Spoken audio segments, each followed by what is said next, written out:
नमस्कार मित्रांनो, मी doctor Sunil कहाळेकर. कहाळेकर Ayurveda hospital Nanded येथे गेली 20 वर्षे कार्यरत आहे. सध्याच्या व्हायरल इन्फेक्शननंतर खोकला होण्याचे प्रमाण बऱ्याच जणांमध्ये आढळून आलेले आहे. हा खोकला काहीही केल्या कमी होत नाही आहे.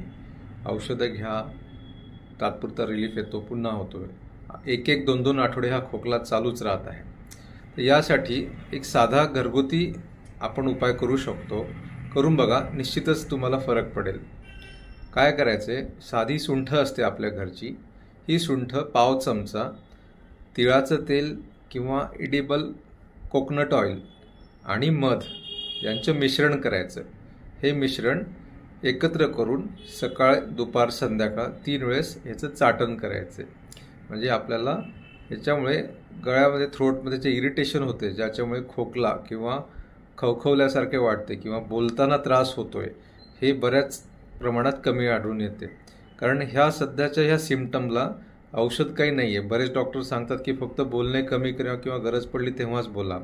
आजच्या ह्या धकाधकीच्या काळात किंवा जिथे आपलं बोलल्याशिवाय काम होत नाही, तिथे थोडंसं अवघड होते. त्यामुळे लोक हे त्रस्त आहेत.